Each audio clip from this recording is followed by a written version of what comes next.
एक गांव था जहां लोग सुकून भरी जिंदगी जीते थे, पर एक दिन एक ऐसा कहर टूटा जिसने हर माँ के चेहरे से मुस्कान छीन ली। स्कूल के बच्चे एक एक करके गायब होने लगे। लोग इतने डर गए थे कि माँ बाप अपने बच्चों को स्कूल छोड़ने और लेने खुद जाने लगे। और इसी गांव में एक छोटी सी फैमिली भी थी, नेहा की फैमिली। नेहा एक मासूम, हमेशा मुस्कुराने वाली लड़की। उस दिन उसका बर्थडे था। गांव के हर एक बच्चे को इनवाइट किया गया था। सब मस्ती कर रहे थे, तभी एक छोटा सा बच्चा आया और बोला, नेहा, बाहर कोई तुम्हें बड़ा सा गिफ्ट देने आया है।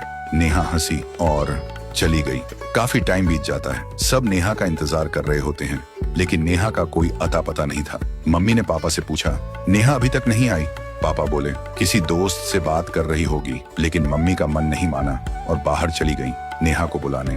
मम्मी बाहर आकर देखती हैं, दूर दूर तक कुछ नहीं था, बस एक लड़का खड़ा था। मम्मी उस लड़के के पास गई और बोली, इधर कोई बच्चे को देखा? नेहा, मेरी बच्ची? लड़के ने बोला, मैं कब से यही हूँ, मैंने किसी को नहीं देखा। सुनते ही नेहा की माँ जमीन पर गिरकर चीखने लगी। कुछ देर बाद पुलिस आई, तलाश शुरू हुई और आखिरकार एक ब्रिज के नीचे नेहा की लाश मिली। आंखें बंद, चेहरा बेजान, पर दर्द जिंदा था। देखते ही देखते लोग इकट्ठा हो गए, लेकिन किसी को नहीं पता था कि किसने किया। एक साल बीत गया, गांव में एक नई फैमिली आई। उनको कुछ नहीं पता था पिछले घर के बारे में। एक रात जब सब सो रहे थे, एक डरावनी कॉस्ट्यूम में उनकी छोटी सी बच्ची के रूम में कोई घुस आया। पापा ने आवाज सुनी, भाग के आए और देखा बेटी गायब थी। वो घबराते हुए इधर उधर ढूंढने लगे और तभी एक पुराने घर से चिल्लाने की आवाज आई। पापा तुरंत वहां गए और देखा एक डेस्क पर बेटी बेहोश पड़ी थी और उसके सामने एक छुरी लेकर एक कॉस्ट्यूम में इंसान। पापा चिल्लाए, कौन हो तुम? मेरी बेटी को छोड़ो। और उस इंसान ने अपना कॉस्ट्यूम उतारा। पापा ने देखा वह एक औरत है, उसकी आंखों में बस नफरत थी। पापा ने बोला, तुम ये सब किस लिए कर रही हो? और फिर उसने अपनी कहानी सुनाई।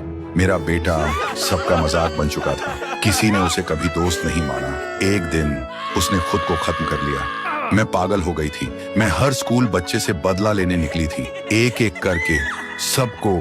पापा ने आंख भर के कहा, तुम्हारा दर्द समझ सकता हूँ, पर ये सब करके तुम्हारा बेटा वापस नहीं आएगा। वो औरत जमीन पर गिर गई, रोने लगी और बोली, मैं इस वक्त से आजाद होना चाहती हूँ। छुरी उसने फेंक दी और छोटी सी बच्ची ने आंख खोली और बोली, पापा।